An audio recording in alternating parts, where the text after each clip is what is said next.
I'm your host, Keith Parris. I want to thank everybody for joining us this morning. Good morning, Debo.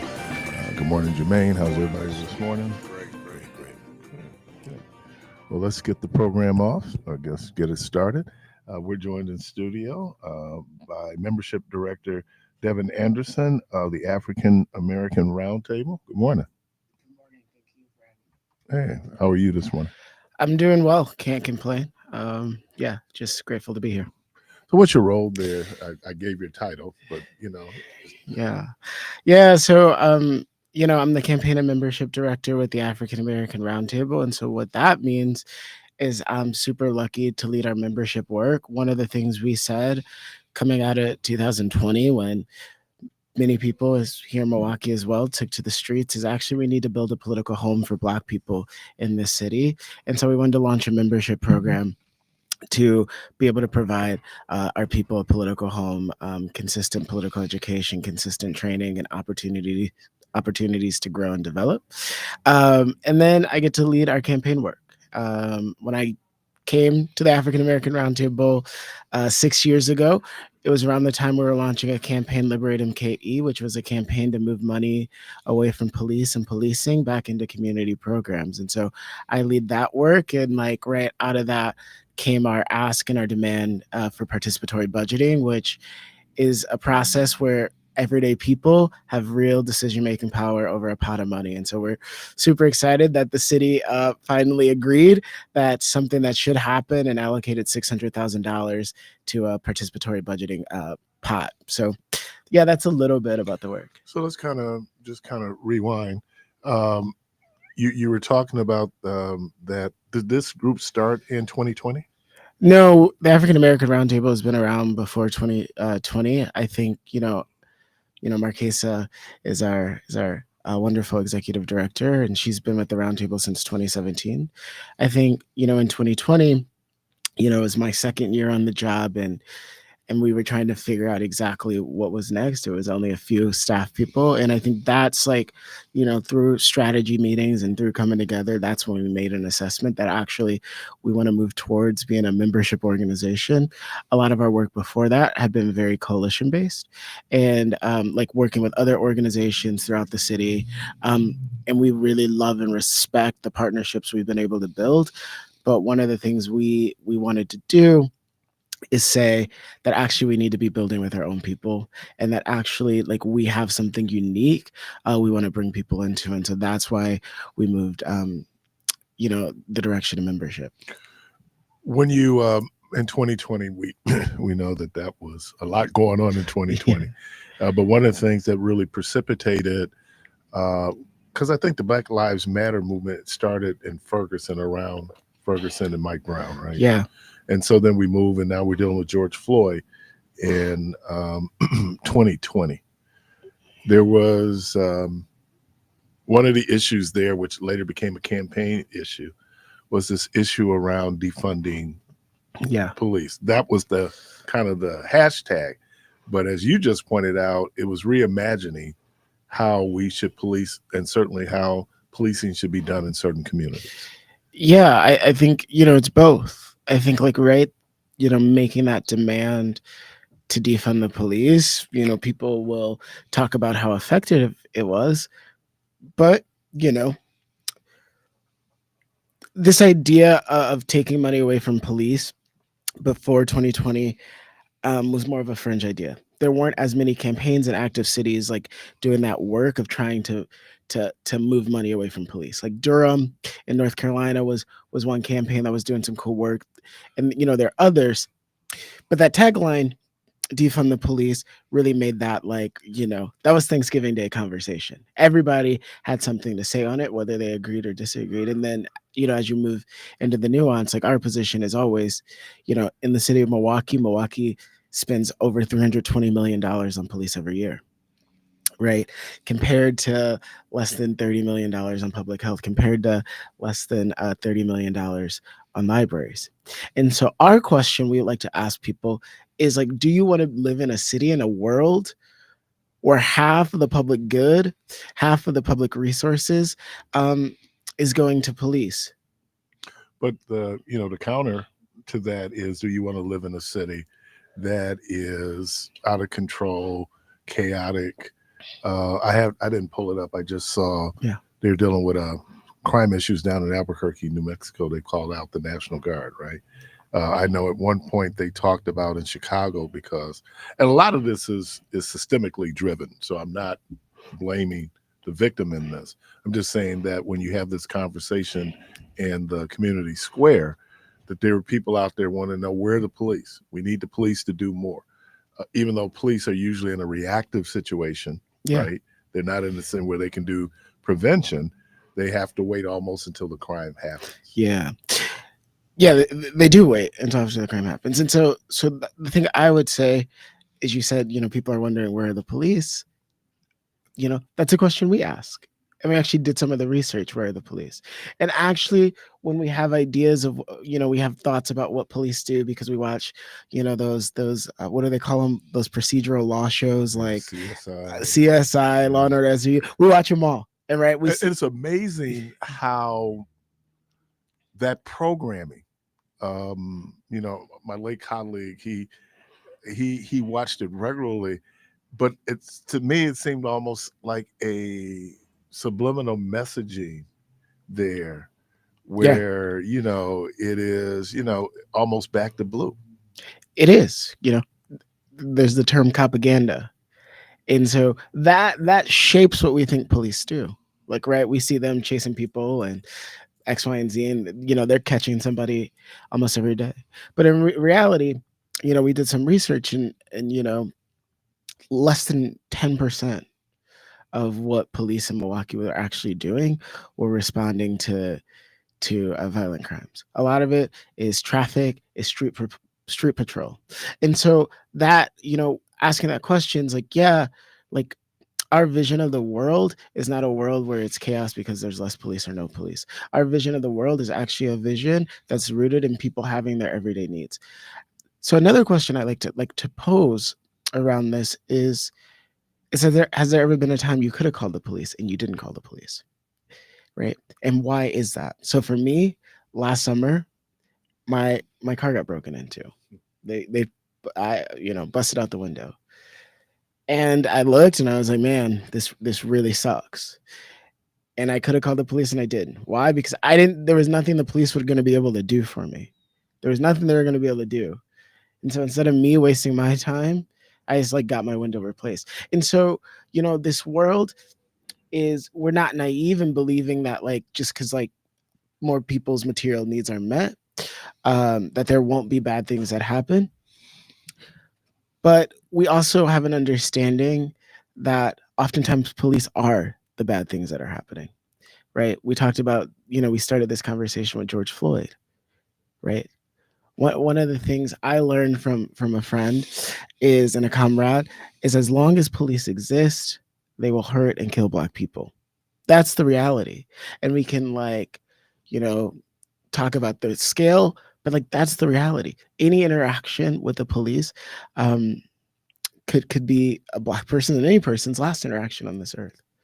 And so, our focus and our work is rooted in having real conversations and understanding that Black people in Milwaukee have varying opinions on our campaign demand, and we accept that, and we want to do the work to have real conversations and invite people to come in with their curiosities, invite people to come in with their questions. I say I didn't come to this politic, have this understanding of the world overnight, and I don't expect anybody to. But through conversations, through lived experience, one other story I tell is, I'll never forget it. I was driving home from work when I was in high school, and it wasn't doing anything wrong. I was just I bust tables. I started busting tables, and I was just driving home, and a cop got behind me and literally followed me all the way home. And I just never forget how sweaty my palms were, how fast my heart was beating. And for me, that was a moment that said, why is this? If this police is supposed to keep me safe, why do I feel so anxious, so nervous in its presence? And that was a politicizing moment. So these moments happen all throughout our lives and throughout time. And so what we want to do is just stay engaged in that conversation. So you talked about the $600,000. Yeah. for participatory budgeting. What does that mean? What does that look like? Yeah.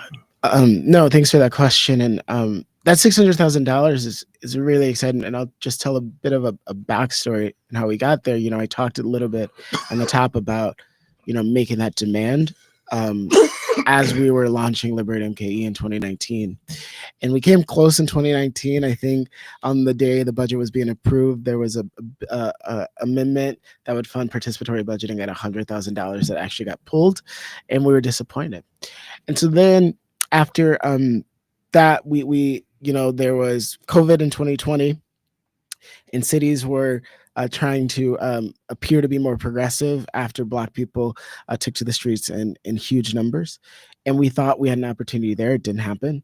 And then in 2021, after after Biden took office, he passed the American Rescue Plan Act, which gave Milwaukee an additional 400 or close to $400 million in federal funds, to make up for the loss during COVID. And we thought we could really agitate around that.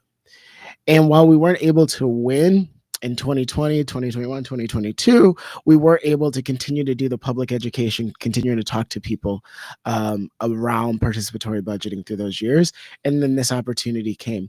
And so we're super excited to be able to that the city agreed with us and funded participatory budgeting at $600,000. And what that will do is, like I said, it will give residents the opportunity to pitch proposals. What are one-time expenses, one-time things they would like to see funded to make those proposals, and then it'll also allow residents to have direct vote on that.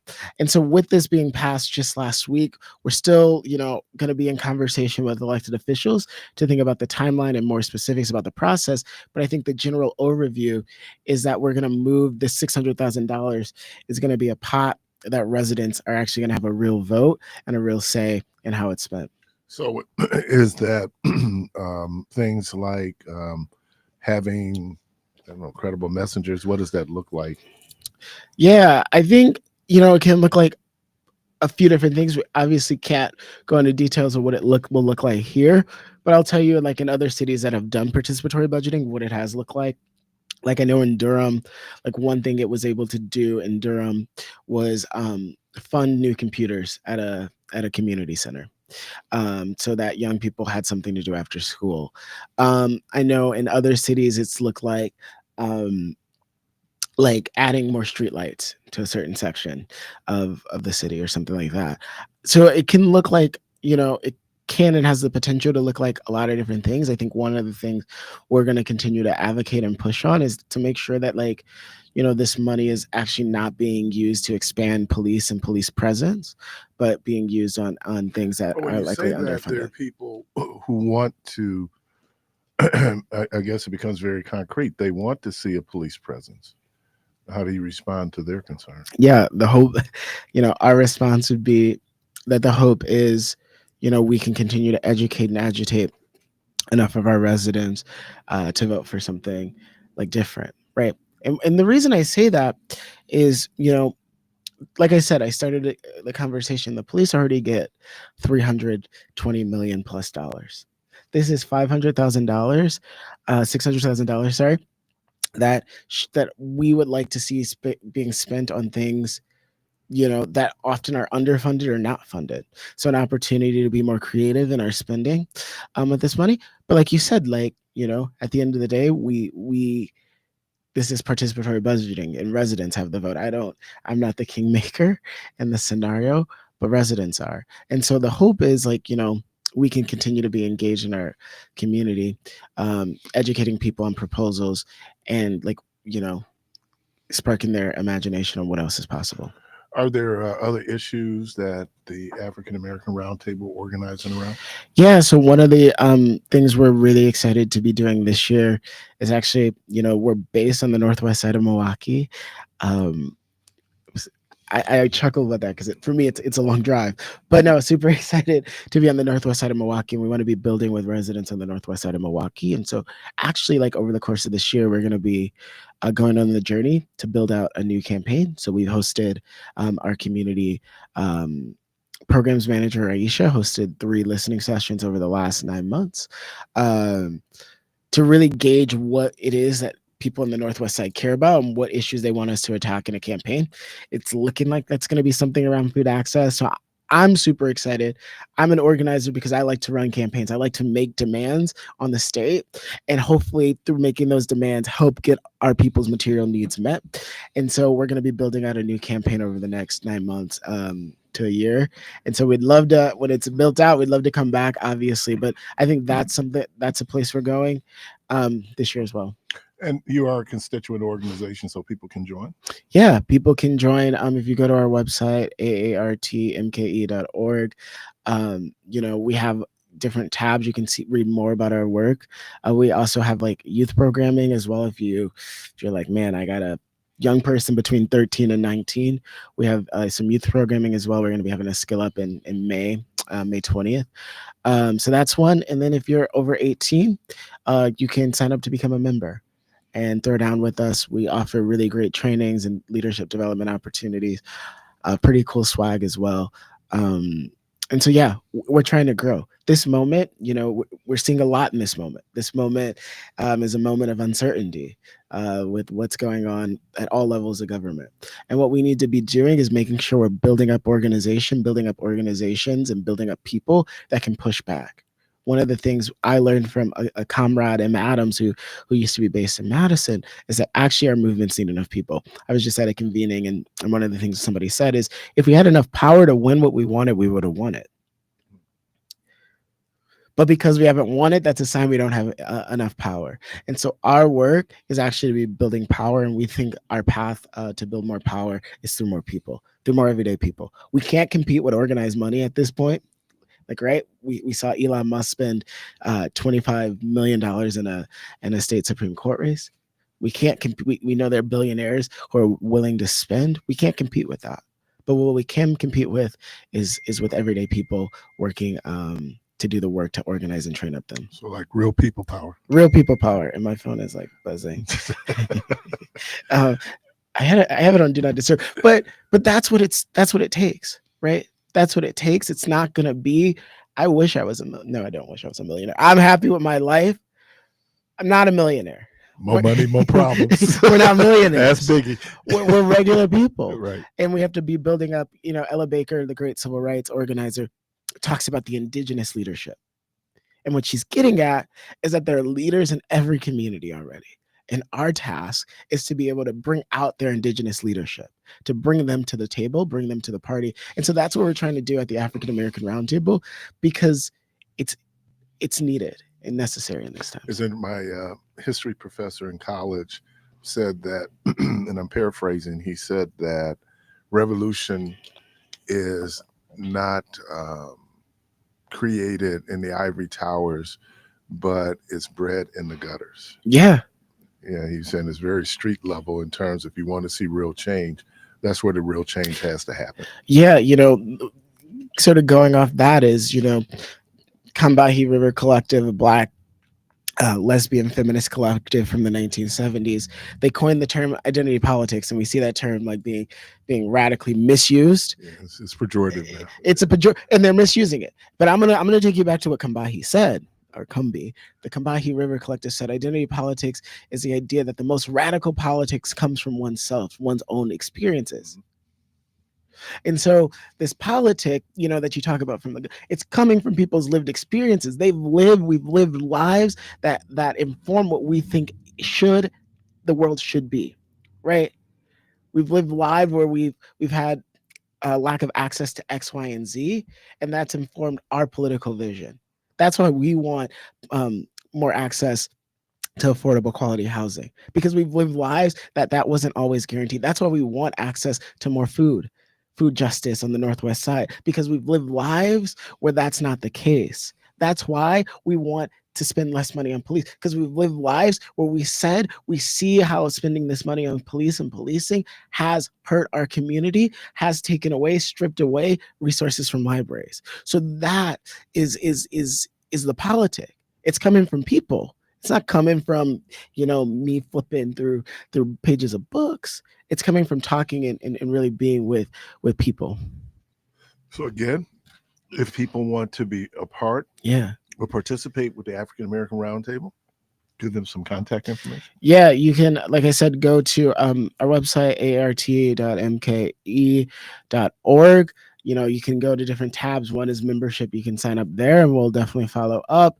You know, so that's one way. Follow us on Facebook and social media. One of the things we're going to be doing around participatory budgeting over the next week is we're going to be getting a little deeper. We're going to be doing a Facebook Live next week, Thursday. That's April 17th at 5:30 p.m. So it's on Facebook. It's a Facebook Live. So you can follow us and stream it there. Another thing we're going to be doing is, we said organizing is hard. Organizing is hard. Organizing is challenging. Organizing is not. You don't always win. And like I've been at the roundtable and we've been working on this for 5 years. So you don't always win. And so when you do win, we want to celebrate. And so we're going to be having a community celebration as well on April the 26th at 5 p.m. If you follow us on social media, or I haven't looked at our website, but it's probably on our website as well. But definitely on social media, you can find the link to register for our community celebration on April 26th, because we want to celebrate and want to name and be together with all the people who helped get us to this moment. It's not just me. I'm lucky I get to talk about it, but it's so many people I'm thinking about who threw down with us over the last 5 years, and we want to celebrate with you. The African Roundtable's campaign and membership director, Mr. Devin Anderson, thank you. Thank you so much for having me. WNOV has always been great and so gracious to us. I remember coming on the first time 5 years ago, so thank you. Wow, it's been that long. Yes. Again, let me thank Mr. Devin Anderson again for taking the time to come in this morning. You're listening to Community Voice. The phone lines are open, 414-444-5250, 414-444-5250. We're going to take a break and we'll be right back.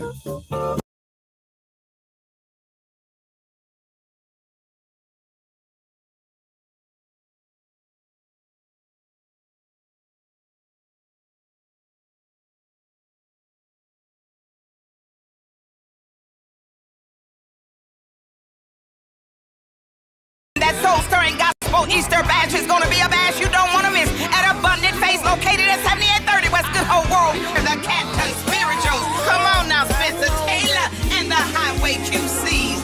The fabulous Lucky Brothers, Pastor Tim Rogers and the Phillips is gonna be in the house. Bishop Neil Robeson, Reverend R.L. Bush and the Revived Church. Willie Rogers, Tiffany Terry, Willie Banks Jr. and the Messengers. Curtis Eubanks. Now get your tickets at the New Kids Mortuary. Call 414-447-6000.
host, Keith Parris.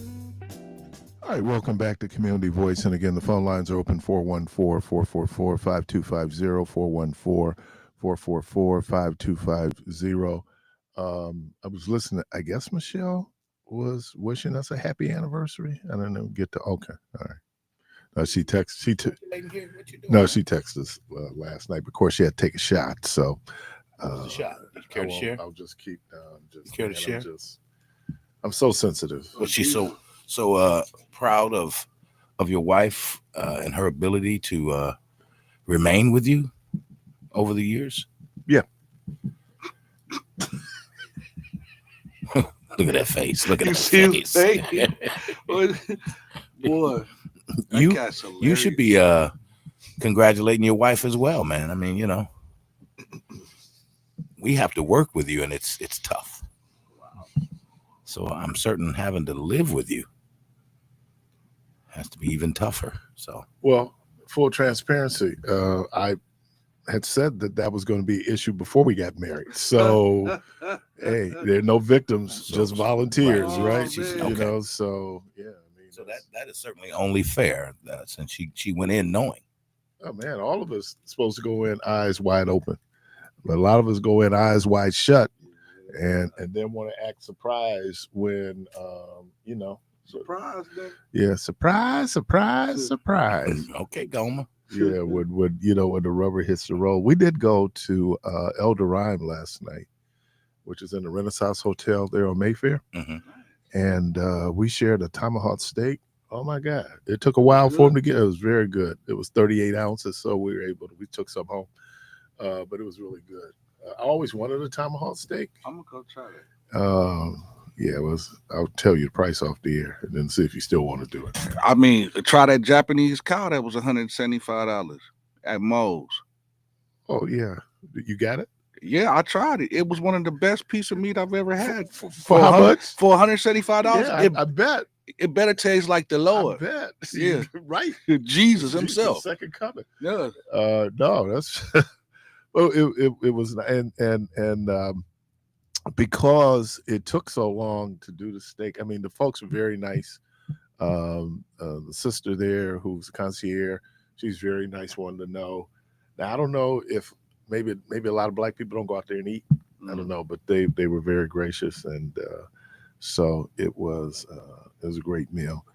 I have to try it. I'm gonna go try Still it. don't want to say how much that steak costs. I'm not going to say on the air how much it costs. I'm already fighting these accusations of being bougie, and so that much, huh? right. So I don't want to add any more wood to the fire, as it were, because you know, bougie. Well, the key was that you said, and this is where you kind of could get away with it because you said we shared. So it's not like you both had, you know, that would be bougie. Oh, okay. Well, just give me the rules. I want my own. Yeah, because I mean, if you went out there and we both had a, Look, he won't buy old. I want my own, Doc. You know, there's probably some. Well, the interesting thing is that the first meal Ron and I shared together was steak. So this guy is so romantic, yeah, man. man, I remember. He remembers. Stuff. I remember stuff. You know, Michelle spoke to that, your ability to remember and it's the dates seared, and all of that. It's seared in my mind. Well, Debo, to make Seared it, is you should take is pointers that the from- word you want to use? Seared. It's burnt. Huh? Burnt, you know. It's scorched in your mind. It Huh? is seared in my mind, in my brain. Is that good or bad? Some days it's good, some days it's bad. Want to get on the couch? You want to talk about it? No, I'm good. I mean, I just, you know, it's wow. You look up one day. It's like my mother said this. She said, you look up and you ask, where did time go? Yeah, time keep on slipping. Keep on slipping away. Into the future. Yeah, man. It just So seem fly like like time an eagle. waits for nobody, man. Look, like last year, man, it was my 30 year class year. It was my 30 high school class year Be reunion. my 50th this year. Wow. See, that Man, doesn't- time is flying, man. I look sometimes, Keith, and I say to myself, at my age, I have spent more than half of my life with my wife. More than half of my life I've spent with my wife. I'm at that point too. So you know what I was thinking too the other day. Now that you brought up this whole thing of time, I was thinking, if the promise is 70 years, you look at those of us that's moving up in age. We're getting older, man. I mean, we're aging here. Come on with it. Come on. Hold on, brother. Take your time, brother. So basically, Waiting on this answer. Well, basically, what I'm saying is, why don't you let the scholars talk about this, man? that if it, see, y'all can't get me no more because I learned. Hey, man, I actually went home and I thought about everything this man across from me said. I'm not lying. I went home and revisited everything Keith said. And I sat on my couch. Hey, and I thought about it like Keith said, hey, do not get distracted. don't get distracted, and don't let them get you to that point that it turn personal. Yeah. Hey, listen here, Jack. But then I thought about it like, you know what, Keith? You are 110% Shut your right. blank up with grown folks talking. Then I had to come back and apologize to him because I called him a bum on the air. So I was like, right after Keith just said, be aware of those people that will get you and showed up. It can happen, and it happened that fast. Yeah, it can happen. Yeah. You gotta stay focused. Yeah. But and just speaking of that, and Michelle was going to talk about this program that the U.S. government had started in 1942 to respond to Meech, and it was called the Bracero program. In 1942, the U.S. government, with the cooperation of the Mexican government, enacted the Bracero program, which allows short-term contract laborers from Mexico, known as braceros, to work legally in the United States. The program was originally conceived in the early 1940s during World War II to combat a wartime dearth of agricultural laborers due to military service, and a shift by agricultural workers to better paying manufacturing jobs. Financed through taxpayer labor subsidies, the plan lasted until 1964. Even though most of the contract employers did not pay enough for many of the documented Mexican workers to make a decent living, other undocumented Mexican laborers were still drawn by the promise of employment. As a result of the ease in which illegal immigrants could be hired without the burden of immigration bureaucracy, only a small portion were issued valid worker certificates from 1947 to 1960. The problem with the administration of the Bracero program almost immediately led to growing influx of undocumented workers in the United States, a widespread public outcry over the depression effect on wages for U.S. workers, supposedly created by the proliferation of illegal immigrants. In 1954, Attorney General Brownwell forwarded the initiative that would eventually become known as Operation Wetback. Its name was derived from wetback, the offensive term for the multitude of Mexican immigrants who traversed the Rio Grande to illegally cross the border between Mexico and the United States. In 1953 alone, some 886,000 persons were seized by the U.S. federal government for illegally entering the United States from Mexico. The initiative focused on two primary objectives: stemming the flow of illegal and undocumented Mexican workers into the United States and discouraging the employers who harbored such workers. The plan met with resistance from some legislators as well as from agricultural and farming groups that lobbied Congress. Many legislators objected to one of the initiative's central tenets that employers of illegal workers should be punished because proving the employer's awareness of the workers' illegal status would be difficult. Moreover, some lawmakers were hesitant about Braswell's militaristic approach, which involved carrying out the plan like an invasion. Ultimately, Congress failed to pass legislation authorizing punishment for those who hired illegal workers, but it did allocate increased funding for the Border Patrol. The appointment of General Swing, along with others, top military commanders, to oversee the implications. Something else was going on in Mexico at the time, too, because crops in Mexico were basically rotting Mm. because they didn't have workers there to farm their crops. So that was one of the reasons why, you saw a lot of those people being forced back to Mexico. Um, I find it interesting to just like today, just like then, you have employers who knowingly employ undocumented immigrants. Mhm. There's no punishment. There's supposed to be this e-verify that most people don't. I think it was really telling. They were interviewing a farmer or a dairy farmer in South Dakota. And he was talking about at that point how the whole mass deportations would impact the agricultural sector. And so the reporter asked, well, how many of your employees are documented? And he said, I don't know. So he wasn't using e-verify because the bottom line was he had to get that milk out. And I know Trump had some. He did too. Yeah. Working down at his hotel. And So on his golf course.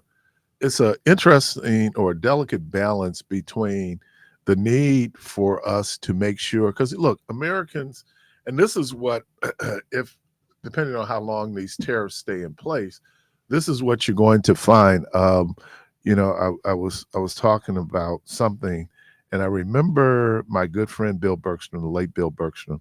He said to me many years ago, he said, Keith, luxuries become necessities. And when you in America, when over and beyond, now look, there are people here who are struggling, right? I mean, they're struggling economically, there's no question.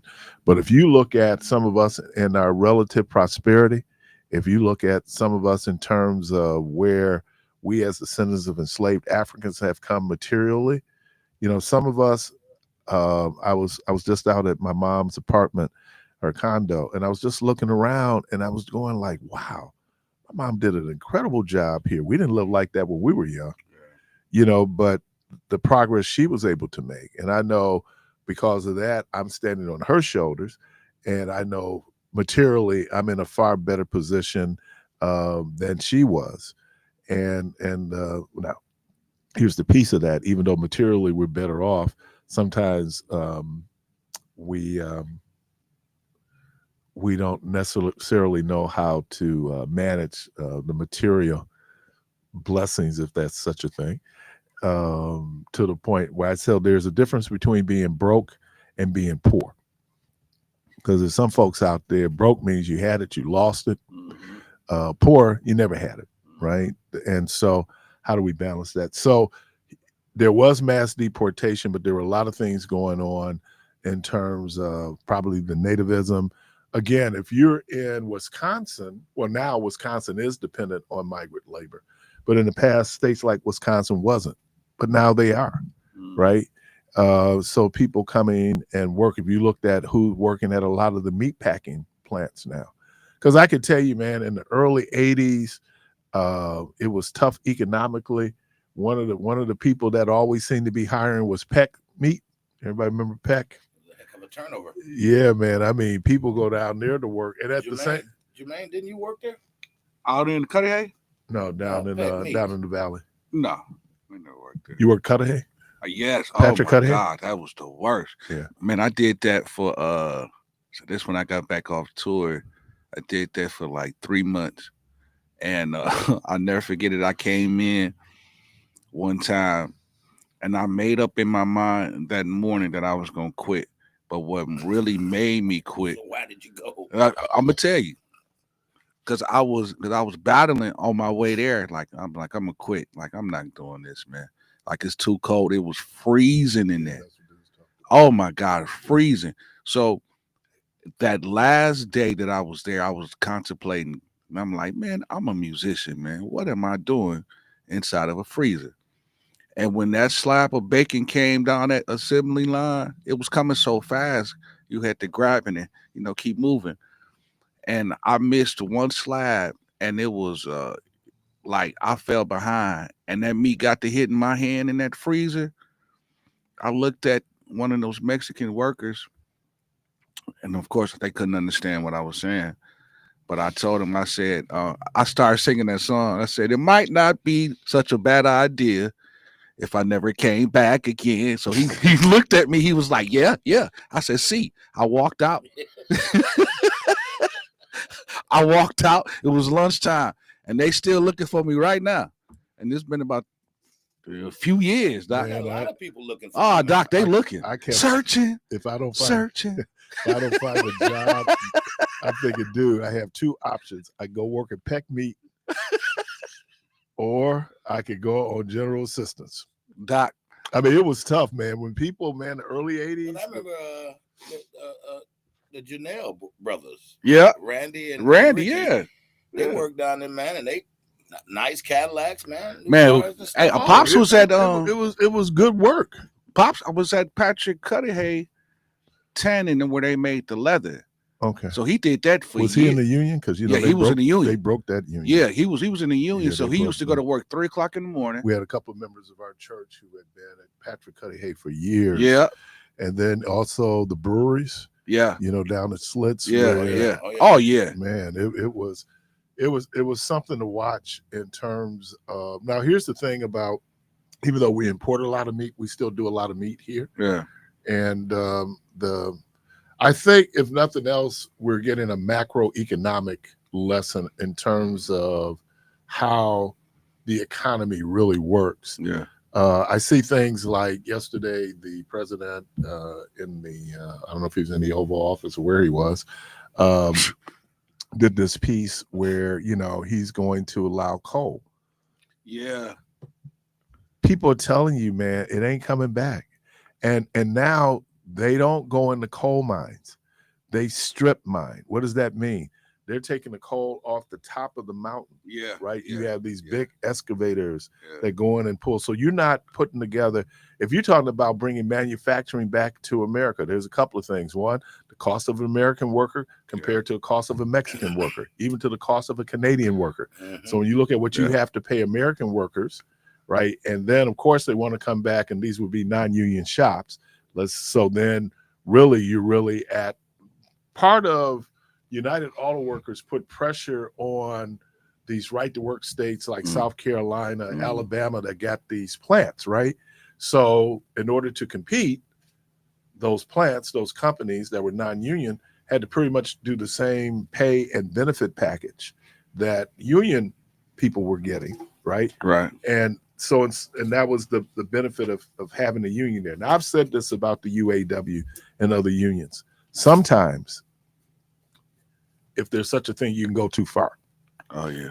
You know, and so, you know, where unions there to make sure the best things happen for their employees, and then you go in. Now, if you want to go in and make the argument, though, the concessions that they give workers is probably nothing compared to the profits that are being made, and how the folks up in the C-suite are doing very, very, very well. Yeah. And then on that more micro level, street level, maybe not so much. So those dynamics have always been there in terms of that's how capitalism works, right? And so it's tough, but then we don't want to, because if the current tariff stays on, and I don't know what it is in Vietnam, but the price of your what is those, the Jordans, the Air Ones? Yeah, they're gonna go up. they're gonna go, and it's already, and they already seem to be a little high. 175, 180 bucks. Right. So now here's the thing about Americans, though, and people talked about this. Americans, if it's something they want, then they're gonna get it. But you know what I was thinking? Still gonna have, and now companies are beginning in Canada. They've already stopped a certain level of production on cars. Wow. Which means that has this ancillary effect on the parts that might be going to Canada to build those cars from America, which means you're going to be laying off American workers. Yeah. And so when you get up and show, we're going to have coal miners, that is such a small percentage of the workforce. And look, Superman ain't coming. This idea that companies are going to come back and they're going to build factories, it's cheaper to do it, and we benefit from it being cheaper. You're not going to put that many people back to work. Do you think he's trying to get these companies to come back over here because he know in a few years that they're going to replace the workers with robots? If those companies are going to be building factories, trust me, there are going to be a certain level of robotics in there, because Right. why would, it's cheaper to use a robot than it is to That use a part. human being. That part. And the bottom line is they're in it to make money. It's not a social service piece of it. You know, I always got frustrated when I would hear black folks, and I'm gonna talk about black folks in particular, talk about being entrepreneurs and how we gonna go into business. Well, the way business works is that you should be able to sustain your business based on your sales. If you need government supplements, when the government, because there's this word they talk about in people who dealing with grant funding, it's called sustainability. So once you get the government assistance, a lot of people might take a small business loan, but then when government has to continue to finance you because you haven't figured out a way, or you woke up with this pipe dream that we're gonna be able to go and do this, and it's kind of going like, Yeah, and you doing any research on this? if you're going in your own pocket to keep the business afloat, there's a problem. Right. Right. And it goes back to what you said, sustainability. How long can you do it? Right. Because it's supposed to be the other way around, where the business is paying you. Mm-hmm. And you get to where you have saturation of the market. You see that when we look at the number of barbershops and beauty shops. Well, see, that comes down to, I always say, even when I opened my bar, there were 2-3 other bars around me, but I did the market analysis to say, okay, how he does this. They cater more to this, and then he's got this around there, so I'm going to be in this lane right here. Right. So it worked for me. Right.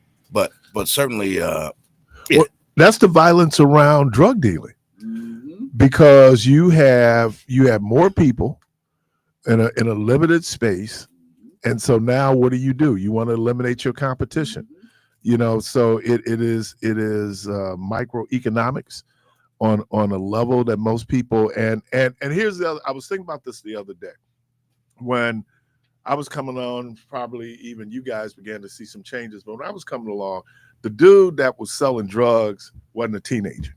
Right. He's a grown dude, right? So if it's your weed, if it was heroin, you buy that. And then crack happened. And a lot of these areas, they become economically distressed. And then for a lot of people, and was now, how do I eat?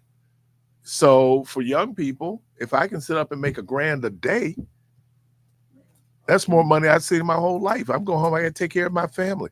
So it was so monetized to the point, and then so restricted. Because look, there's drug dealing going on in Brookfield. Of course. There's drug dealing going every place, but it's different because one, it's spread out. 2, it is not part of your and what I'm just saying, part of your economic what would you say, your economic, or your strains of economics, where for a lot of people, drug dealers. I remember working with a group of apartment owners, right? A lot of these dudes were cops, ex-cops, so they buy a property and then they rent the property. And the dude said something to me. He said, thing about drug dealers, they pay their rent on time. They do. And they pay in cash. Yeah. So if I'm sitting up here looking at my bottom line, I'm not even talking about the moral issue of selling drugs. I'm looking at my bottom line. My bottom line is they paying their rent. So in some ways, I need y'all to buy more drugs. Keith. Yeah. I mean, that's real talk. I mean, and so all these things that are complicit that kind of go into it, like Debo know he does business. If I'm gonna open up a business now, they will go in and they'll do market research. They'll ask the first question: can this neighborhood sustain this business? If not, is it a point of destination to the point that enough people are going to come to make this business profitable? And that's why they build gas stations in the neighborhoods, because they know, one, it's going to be able to sustain, because especially if there's no other gas station or a convenience store around. They're not making money off gas. It's off the convenience. It's off the convenience. What they make off a gallon of gas is almost next to nothing. You need all these other things. Like bread, eggs, if I got a corner store, great. We have food deserts. But where I'm gonna make my money, is gonna be cigarettes. You're right. Actually, cigarettes are not that profitable. Huh? Cigarettes are not that profitable. Now they are. No, they're not, because of the taxes. Right. Really? Yeah. Man. Most of the biggest cost of that, I think it's almost maybe 30-40% 50% of that now is taxes. So why is it now? I don't know how much cigarettes is because I don't smoke. Debo, so maybe you tell $13. $13.50. That's on average. Yeah. I remember the sticker shop when I was in New York or DC, and it was like $9 for a pack of Newports. Man, they like $20 in Chicago right now. Right, because of the taxes, and it's called a sin tax. Hey, it's a who tax? It's called a sin tax. That's why SIN. That's why if you even don't though smoke, we know how unhealthy cigarettes are, but the revenue generated from cigarettes says, okay, well, people are adults, and I agree. If you want to kill yourself, go ahead. You got the right. I love when you said serial killers because those cereals are killers. Man, Fruit Loops. Caller, welcome to the program. Lucky Charms. Good morning. Hey, what's happening, brother? What's happening, man? All right. Hey, man, good to hear from y'all. Hey, I was at Home Depot. I'm looking for a refrigerator. And the salesperson, all he was talking about was the tariffs. He said, man, you better get this now because the tariffs is coming. And now it's starting to hit home, man. This is gonna be a mess. All right, peace, brothers. All right, man. Yeah, and again, the average American is not sitting up, thinking about, oh man, micro and macroeconomics, but it's getting close to home. And a lot of those Republicans in those red districts, they're gonna get hit hard. They talking about, well, no, because I don't think anyone should have to suffer. You said that's payback for voting for Trump. Yeah, I mean, man. First of all, excuse me, I shouldn't talk. But it's again goes back to being willing to vote against your own interest to be certain that this black woman, who is a Democrat, by the way, does not get in office. But then for all of these people to just kiss this dude butt like that is just unbelievable. Well, yeah, man. You talking about power and money. Right. You be surprised at the butts you kiss when you talk about money. Wow. You've seen it, man. Yeah, but this dude is pretty much destroying it for these people because he know he can't run again. So for all of these other Republicans that might want to update game and step up and move up in their careers, you are killing their future. Because if you vote with this man and stand with this man, these people are not going to forget. And I think that is when we vote our emotions and we get our emotions played. Yeah. And that things that became issues. So look, COVID, we do an influx of money to make sure that the economy doesn't collapse. More money, more inflation. Then people began to deal with the sticker shock, and we saw with eggs. Can we talk about why the prices of eggs are so high? It's because they had to kill 25 million chickens because of bird flu. Right. But I'm gonna fix it overnight. Yeah, and for anybody, and then that's Trump being Trump. But as I said to the congregation 2 weeks ago, pain is an excellent teacher, isn't it? It's an excellent teacher, and then you find out, as Homer so famously says, you gonna learn today, and you want to sit up and think that is everybody. I was kidding. I was talking about Meech. And I'm saying you run around here and, you light bright, looking like a Dominican, looking like a Venezuelan. And let's say they just rolling in and they rounding up people and you looking like Jorge. Yeah. And you don't have your ID on you. I holler. Yeah. Here you go. Yeah. We couldn't get that lucky. See, but too, even with that, they're, we putting up T-shirts, free meat, right? Free meat, and he'll be over in El Salvador somewhere. Like, well, why? It don't seem like they get him over there, but they can't get him back. They kept saying, "Well, can you get him back?" Well, he's in Salvadorian custody. Well, hell, you flew him over there. You can put me on the airplane.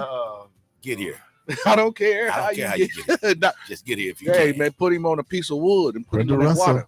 Brenda Russell. That's a Brenda Russell yes, song. Sir. Oh, I don't care. That was Olita Adams. No, but Brenda Russell. Brenda did it first, didn't she? Yep. Did she? I don't never remember about her. I have Yeah, to check Get it Here. out. Oh yeah, man. I was such a big Brenda Russell fan. Oh, Good dude. looking up by her. I sure will. You're listening to Community Voice, and when we get back, we'll figure out who wrote Get Here. Get Here.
Voice.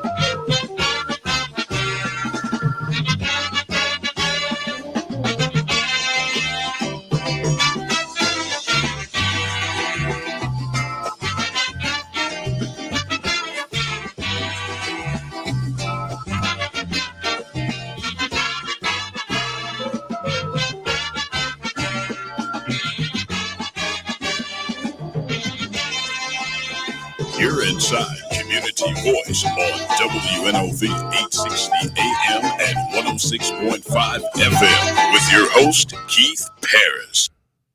Welcome back to Community Voice. And yes, Brenda Russell did write Get Here. I never doubted you, Keith. I just wasn't aware. Yeah, Debo, don't listen, man. You can't go up against the smartest man on earth. You understand me? Keith knows it all. And if he tells you that's who it is, Keith, you better believe that's who it is, man. Keith, the camera's on you, man. Yeah. 2 thumbs up, Keith. Yeah. Keith Parris doesn't know everything. He knows almost everything. What does her rendition sound like, though, in comparison to Olita Adams? Is it basically the same, just a cover? Yeah, no, she had I haven't heard Olita Adams, so I'm gonna go and pull that up later. You never heard Olita Adams? I've never heard her do Get Here. No. Sure you have. That's the one you were hearing. Hearing when? In the 2000s?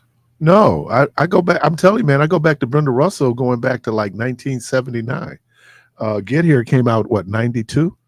So, yeah, I wouldn't have. I just heard her. Not to say, like, there's another Brenda Russell song that an artist did, made it bigger than her, if only for one night. That's a Brenda Russell song. Luther Vandross? Luther Vandross, right. That so again, I was a big fan of Brenda Russell. But Luther made just about everybody's song bigger than when they did it. If he touched it. And that rendition of Michelle was actually a tape he had did. It's just like one of these mixed tapes, and he did it, and someone discovered it.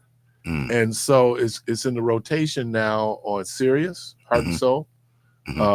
And so that's where, because the guy explained, he said that, yeah, he had whoever it was had found this rendition. And then, wow, I love the song here. I'm thinking it goes back to the 50s. No, it actually goes back to the 60s. It's done by the Beatles. And I'm like, wow, that's music though, man. That's it never really gets old. No, especially real hits. Yeah. So Bobby Portis got back last night. Yeah. BP. What did he do? 18 and 10. Yeah, 18 and 10. Yeah. And how's the prognosis with Dame? They actually said that it's looking like he will be back, if not the first round, for sure the second round. Okay, well, they got to get through the first round. Yeah, I was gonna say I hate looking at a second round because you never know if you're gonna get there. No, I mean the Bucks seem to have a problem getting out of the first round. But I think by them moving up the standings, I think they're in 4th place now, right? So they're in 5th. Yeah, because what Boston is what 3rd. Yeah, they're 2 games ahead of Pistons. Of the Pistons. That's why this game this weekend. Yeah, because they played them twice. Yeah. They played Pistons twice. But I know, that they could still catch Indiana too. So Indiana won last night when they played the Wizards. I don't even know why we even sitting up here having this conversation about Indiana. First of all, I can't believe that, oh, there we go. I knew it. The EU has just come out and announced that they will be doing their own reciprocal tariffs. Oh boy! And the Dow Jones has started in the green. It is now in the red. So, what? Caller, go ahead. Caller, welcome to the program. Lost him. Caller, good morning. Good morning. Good morning, gentlemen. How are you? Good. So, Keith, really quickly before we get into this, I wanted to ask you. We have this conversation. Well, not this particular conversation, but we had a conversation a couple of weeks back, and I was asking you to look up timber sycamore. Did you happen to have a chance to look that up? I did not. Okay, all right, that's fine. So you spoke about the situation with the farmers with the bird flu, and what Big Ag does. I won't say what they do. So Big Ag does this thing called culling. When you say they have to kill off all these chickens, it's called culling. And when they do that, they do this to quote unquote say to stop bird flu. And most agricultural people have stated that that's not necessary. Bird flu will die out when it's cooked. At a certain temperature, bird flu cannot survive. So if you cook your chicken or your eggs, you can kill out bird flu. And so what they want to do is do herd immunity. So when these chickens can grow up their tolerance for the bird flu. But they don't want to have that happen because Big Ag wants the little farms so they can continue to expand. So this is a forced thing when it comes to the high price of eggs. So they can set, arbitrarily set the price of eggs for whatever amount that they want. And then once it's quote unquote calmed down, what they'll end up doing is go down just a little bit, but eggs will still be typically higher than what it normally is. But the spread is not through you eating the chicken. The spread is the workers working around those chickens, right, who will get sick. And then that becomes the spread. So they're concerned that it's not so much you can go in and you can cook it out. That's not what the issue is. The issue is when they're breathing, that they're breathing in the atmosphere and they're putting the virus in the atmosphere. That's why you have to destroy it. But the farmers can use PPE to not obtain bird flu. Well, I don't know what they would do in terms of inoculating those birds. I don't even know what that would look like. I was under the understanding that that's why so many birds were destroyed because of the fear. And I know there's a real fear. I don't know what this new group of folks here at CDC, but I do know a few years back there was a real fear of an avian flu outbreak in the country. And as we discovered, well, I'm not going to get into that whole controversy, but as we discovered, so yeah, I mean, I think that was the rationale. I'm not saying that that Big Ag is not trying to put little farmers out of business. That's not even, but the rationale for that is that you could spread to human beings. That was the fear. But that's what they tell you. But that's not the actual matter of fact that's on the ground. Because, like I said, you can get stop that from PPE. If that's the case, if you're worried about the farmers or the farmer hands. Okay. But to move on from that, now I know you guys get on me and everything like that. And again, like I'm not a huge proponent for Trump, but I've said this to my right friends, my left friends, that we cannot continue to have this trade deficit. As of 2024, we have the highest trade deficit in the world. It is $1.8 trillion. So I don't agree with the way he's handling this, but I understand the tactic of trying to get these people to come to these countries, to come to the negotiating table to change the tariffs that we've had. So from president, it's been disastrous. So and we can't keep. Yes. How has the trade deficit impacted the American economy negatively? Well, the reason being is we pay the most out of anything in the entire world. I got that, but I'm asking you, how has it affected the American economy? It keeps business booming, but it has us not being able to stretch our dollar. So the people at the top are loving it. Okay. So, but the people at the bottom, like you and I, What I'm like, man, I can't believe this. Like, what could we sell in China, for example? Because China's the one taking the biggest hit.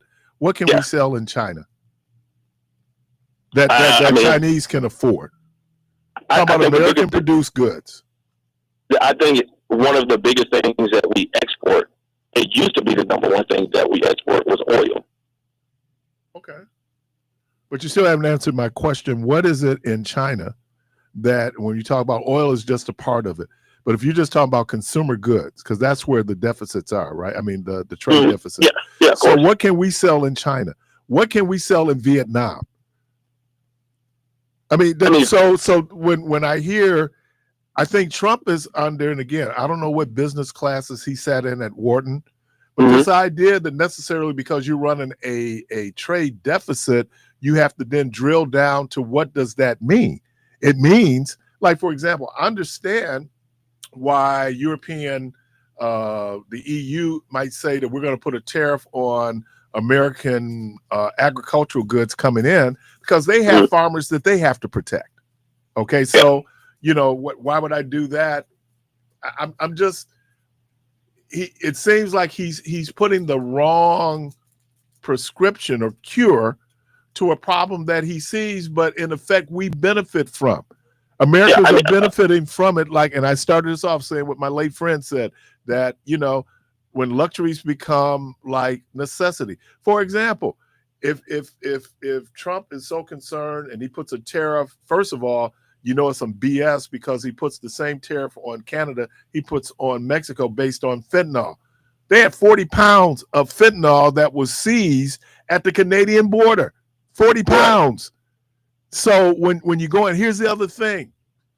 If there's no demand for fentanyl, there's no exportation of fentanyl. So it's America's drug appetite that fuels a lot of the drugs coming in the country because Americans want their drugs. Fentanyl now is that drug. It's not America, it's Big Pharma. What do you mean it's Big Pharma? It's Big Pharma that wants us mostly to be drugged. Like, for example, we were drugged before Big Pharma got Big Pharma. Americans have been getting high since there's been an America. People have been getting high, but not to this extent, though.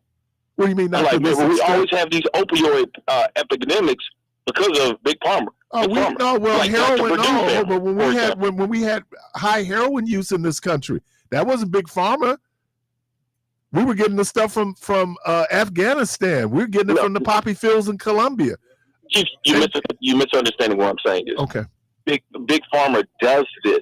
I'm not saying that they're getting high part, but I'm saying Big Pharma benefits from the poppy fields in Afghanistan when the Afghans were going to burn the poppy fields, and that's one of the reasons why we went to war with Afghanistan, because Big Pharma couldn't have that. All right. The same thing when the Taliban figured out, well, you know what? We ain't using here.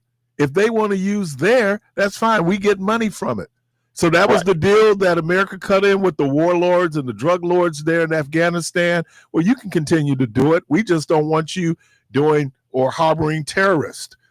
So but I want to get back to this question, and I think that it's a macroeconomic. I hate to say every, because we do these universals.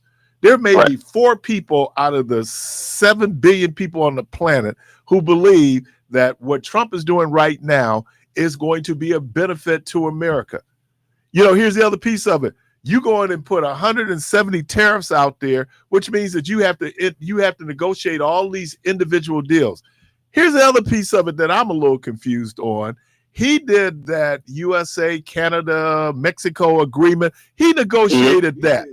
Right. Yeah. He did that. So what happened between when he was president and negotiated that, and this was supposed to be the greatest trade deal ever? Exactly. What happened? It was something that you implemented that now you're saying it was a bad deal.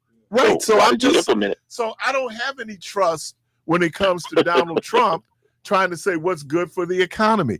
And now we're talking about if you're going to go in and put a tariff on pharmaceuticals, who's that going to impact on? I agree. I mean, like, nobody wins in a trade war. And like I referenced before, I said, I don't agree what he's doing, because It doesn't benefit anybody in a trade war. But I do understand why this is happening, because we need to do something. We can't keep consuming more than what we're bringing in. Yes, we can. Because because our economy has been calibrated to do that. No, but exactly. But this is because of the disastrous policies that we've had before. Like, we don't, when your country doesn't create anything, but always is bringing things in, you're at the mercy of other countries. That doesn't benefit us at all. You can, but then at the same time, if you need to ramp up, if you look at pre-World War II, and where America was coming out of the Depression, we had a downsizing of industry, right? Because people weren't working. Stuff. We had 25% of the population at that point that was unemployed. That's just that's just, when you think about the number, that's staggering, right? So what happens? We get into a war, and there's some who believe that we purposely got into that war. I won't get into that conspiracy. But yeah, I got you. Okay. And then what happened? America was able to ramp up those industries. They could what we call it, not refurbish. Yeah, refurbish those industries to have a wartime response. So what I'm saying is that if we ever get to the point where someone can choke us economically, that's going to be dealt with. That is not the case now. That wasn't the case. This was just his pipe dream. This dude is locked in on if we do tariffs. And people are saying, well, yeah, you can do targeted tariffs. That might be effective. That gets people to the table. But they don't even have the staff to negotiate all these so-called individual agreements that you want to have. I'm sorry? Can I intervene for just a second? Mm-hmm. So I'll give you the perfect example how it doesn't benefit us. Remember, kind of like way back when there was a huge chip shortage? Yeah, that was during COVID. Right. So we had this huge chip shortage. And the reason being is because we weren't mining, or we didn't have the factories here to do that. And so we had to get these chips from China. And what did that do? It caused everything to go up. How many people were like, man, PlayStation 5 shortage, I can't get a PlayStation 5, and we're selling at astronomical rates. It had impact on car productions. I agree with all of that. But but hold on. Wasn't Scott Walker and Donald Trump, who came in and talked about Foxconn, who have yet to do anything that I know here, but part of that was to deal with that, and they were going to be doing like chips and those type of things. And maybe I'm just crazy on this in terms of what you have to pay American workers. You're not paying workers in India. You're not paying workers in China. So if I have American workers here doing it, it's going to cost a whole lot more. I mean, is that any more than what we're paying now? Oh, yeah. Because I'll say it like this, and the further your point about Foxconn, I had made a bet with one of your former hosts on the show some years ago that Foxconn was not coming here. And the reason being, and I'll get to the point in just a sec. The reason being is because of what they did in Pennsylvania. Right. And I quoted that. I was like, they did the same thing in Pennsylvania, but you think that they're going to do it here. And we made a bet that by 2020, it wouldn't be here. And by the way, this guy your former host reneged on the bet. Okay. But it is what it is. Probably why he's not with us anymore. No, but that guy was Taiwanese. Right? Yeah. Right. So so when we talk about China, that wasn't really China. But when Rhonda and I were in Panama, we saw China's footprint. Now we had no clue what they were doing in terms of access and egress from the Panama Canal in terms of that, because Panama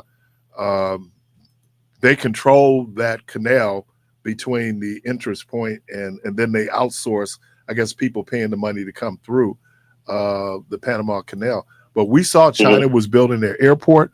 China built they built this huge coliseum there. We know China's places where there are materials, or China's strategic, because of course China would love to control the Panama Canal. Oh, man, who wouldn't? And right now we're not even talking about ships not being able to get through the Suez Canal, right? And the impact that you're having because of, the Houthis. So there's a lot going on. But I'm not at this point. I think the genie's outside the bottle. We have been for the last 40 plus years exporting U.S. manufacturing jobs overseas because it's cheaper. I don't know if they're going to come back. And so that's the deal. They are cheaper, and from Clinton to Bush made it even more accessible for businesses to go overseas. But they get that cheap labor, but does not pass that on to us as their savings. Okay. All right, man. Appreciate it. All right, you guys have a good one. Yep. You're listening to Community Voice Caller. I see you. I'm gonna grab you right after the break. We'll be right back.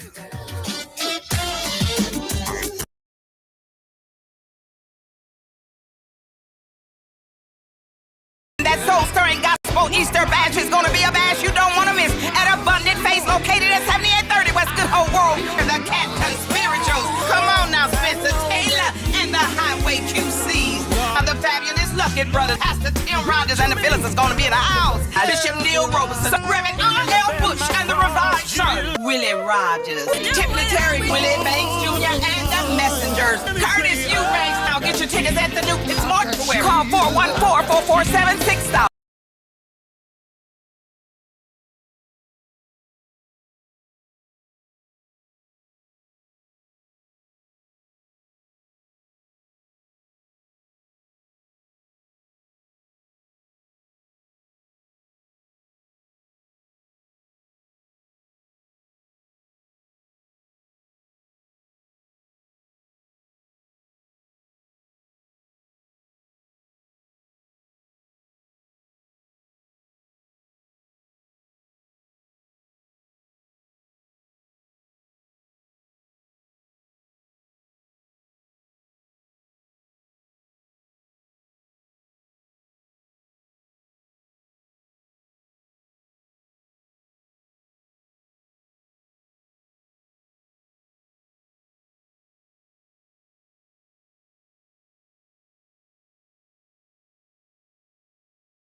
860 AM and 106.5 FM with your host, Keith Parris. All right, welcome back to Community Voice. And this evening at 6 p.m., there's a young lady that was part of when Rhonda and I we were at Metropolitan. She was part of our children's church, Kayla Mann. She made her transition, so they're doing a balloon release this evening at 6 at the Coconut Bowl on 42nd and Mill Road. She was just great. I just loved children's church, and I loved youth ministry. That was, so cool to be around the kids. It's so refreshing to be around the kids, because I'm gonna tell you, adults, sometimes we can be pretty jacked up. Caller, welcome to the program. Let me tell you that.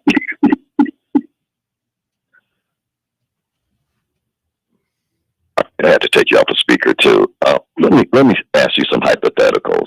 And with the young man that just got off, he really had me confused about a lot of stuff. But the one thing I do agree with he said was about Foxconn. We knew that wasn't going to happen. We all knew that was a setup from the beginning. And with NASTA, now, when they first did NASTA, most people thought that was a good idea, right? Because of the savings. But a lot of people didn't. But a lot of people take advantage of stuff with the loopholes. Mm-hmm. And so they always find a way, because wasn't the product supposed to be made cheaper and then come back and save Americans money? Wasn't that the whole idea of it? And that would produce more jobs? Wasn't that the whole idea behind that NAFTA? Yeah, but it would mean that a certain sector would be impacted. I think, and I'm trying to think of the year they came up then with the domestic content law that said that the cars had to be, a portion of it had to be assembled here or parts here. I'll pull that up. Okay, go on, make your point. I'm sorry. And so what they did, like he said, now the cheaper cost was supposed to be passed on to Americans, correct? Right. Okay, but CEOs and stuff like I always talk about, it's greed. And so if we did bring back manufacturing jobs here, stuff is going to cost a whole lot more than it's going to cost now. I don't know why people don't understand that, because like you said, keep the genie is out the bottle.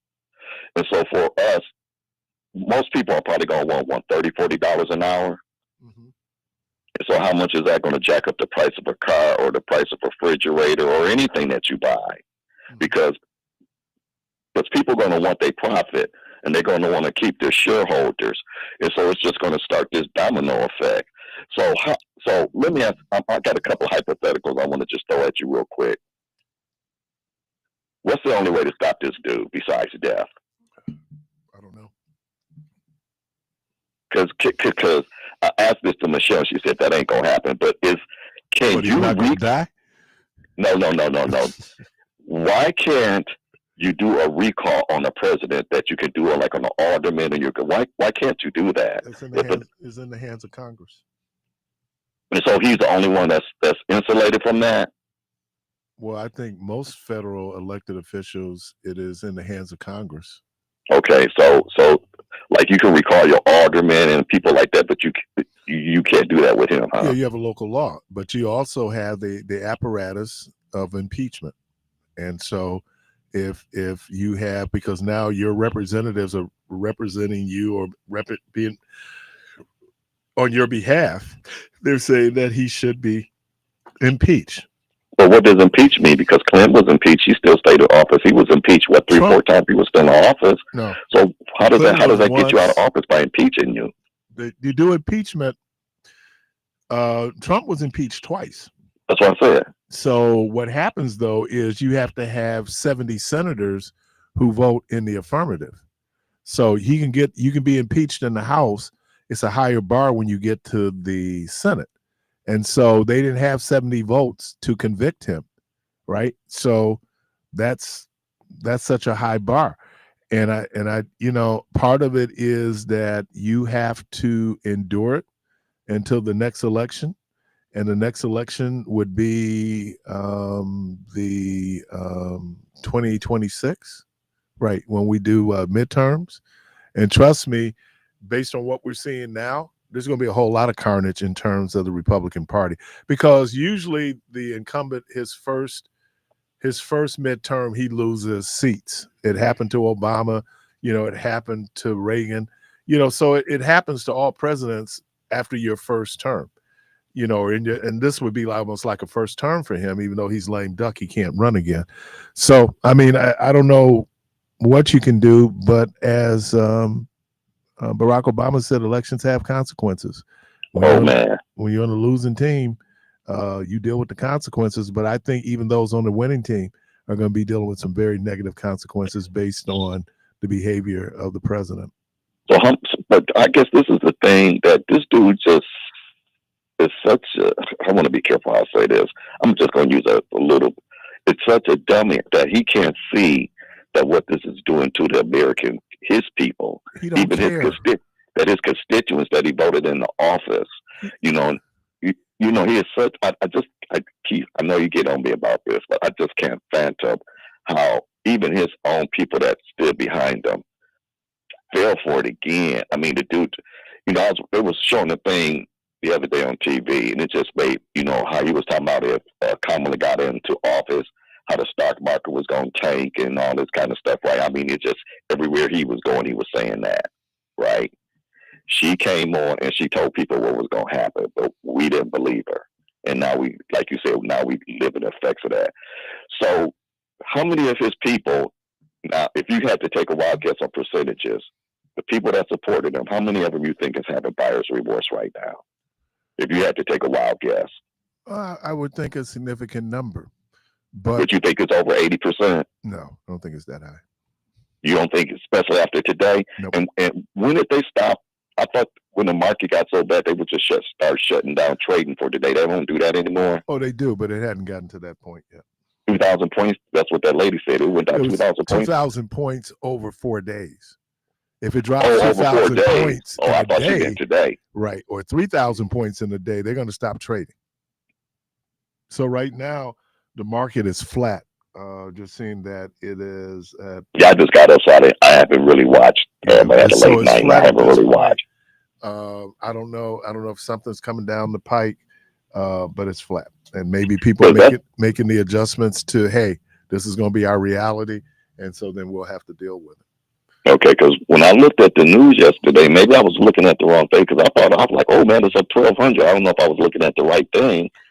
It did go up. It went up 1,200. And then it felt that hard? It felt that hard because there was a rumor. I don't know if that was yesterday or the day before. There was a rumor that that there was going to be some softening on Trump's position.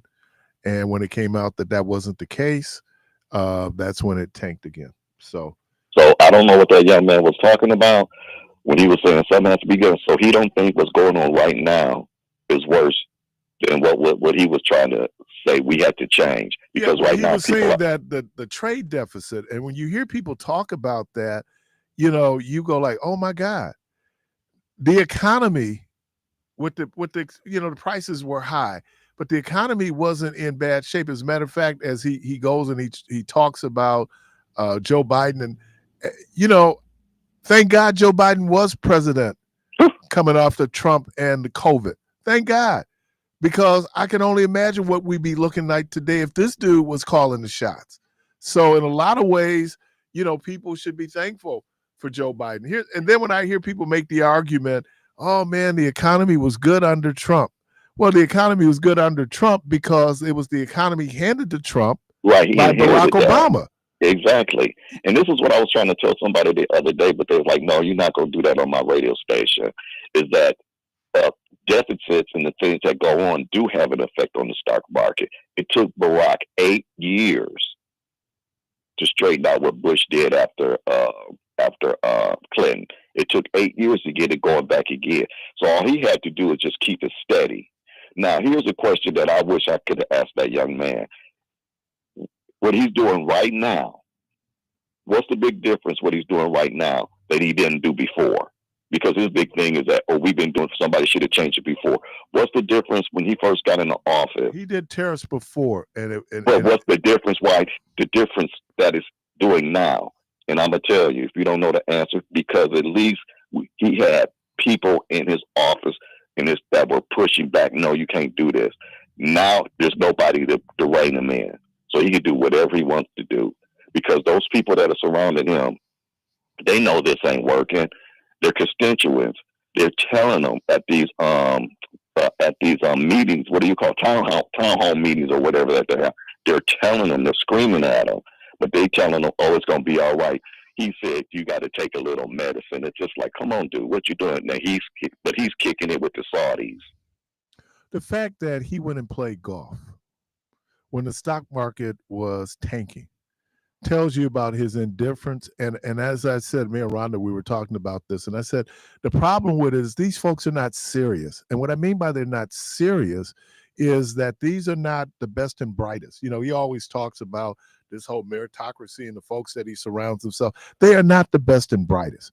In most situations, they would not be hired even by other Republican administrations. It's not. And so now you have idiots who are in charge of government, and what they're finding out, that's why they're secretly rehiring people, because they realize, oh, it did have some kind of practical impact on government services. And so when people, and then, you know, they can play to our emotions. Well, so what if a government person lost their job? If it's the person, though, who makes sure your Social Security check gets there on that Wednesday, it makes a difference. So when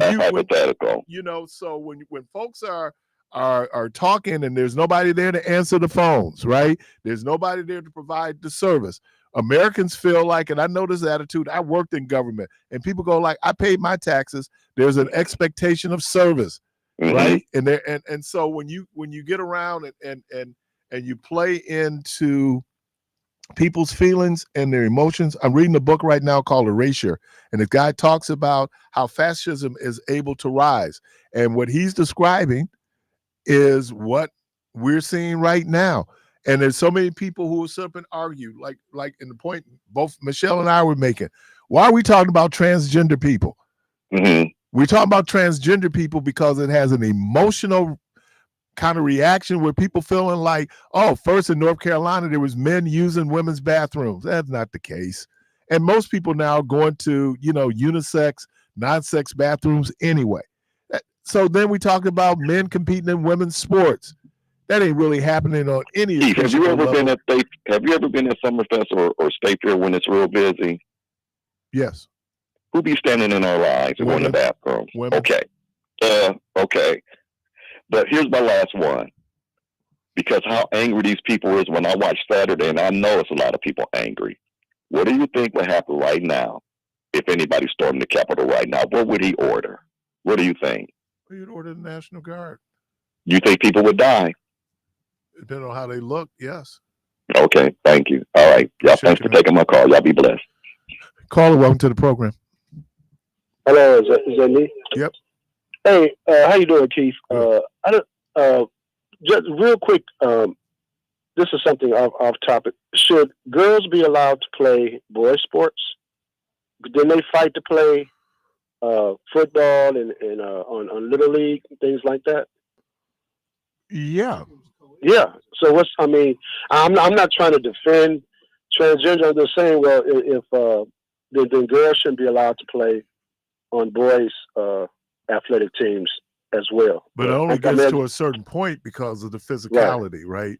That if you look at like a woman, basically based on her, now it depends on her size, but just based on skeletally, muscularly, what happens with women, and you see the damage that's happening to other men, and again, I'm talking about the physical piece of it, then it wouldn't make sense for a woman to try to play professional football because physically, now if she's a kicker, but I'm just saying physically, that's kind of where we are.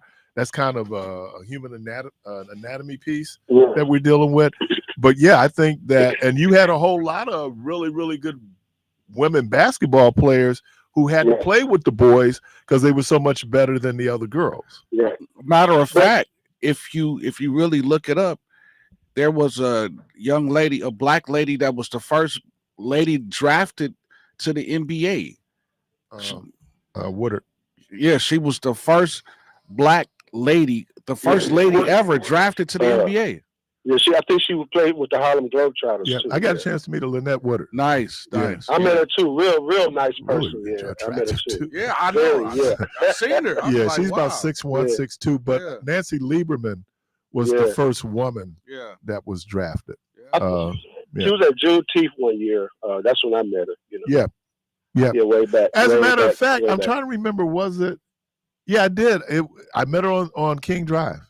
So it could have been Juneteenth. Yeah. Right. Got a chance So, to meet. but Keith, I just want to say, are we as American people, have we just lost our mind? Do you really believe that? First of all, the things that he says, and this thing about Apple, he said he invest billions of dollars. Because I don't know where most of Apple products are made right now, but you think those Apple jobs are coming back where the wages are going to have to Even increase? if you do, it's not going to have an appreciable impact on the total amount of employment. Exactly. You know, like the coal miners, that's such a small part of the population, but it is resonating with those dudes in West Virginia, is resonating with those guys in parts of Ohio and Kentucky where coal mining is coming back. It might come back, but not the way it used to be. Right. And then it wasn't that great when it was well. here. Because how many people died? How many people are still dealing with the effects of black lung disease? We don't need to be using coal. Period. We had a strong steel industry, but I guess our plants were outdated. And now Japan and But trust me, Canada. if we ever got to a point where buying steel from someplace else would not be in our strategic interest, you would see steel plants going up all over the country. Right. I hear the music, All right, and thanks for taking my call. Take care. Let me thank Mr. Devin Anderson. Debo, thank you. Yes, sir. Jermaine, thank you. Indeed. Callers, we appreciate you. The good Lord willing, creek don't rise. Hope to talk to everybody tomorrow. And as always, go from this place in peace. Open our eyes. Open our eyes.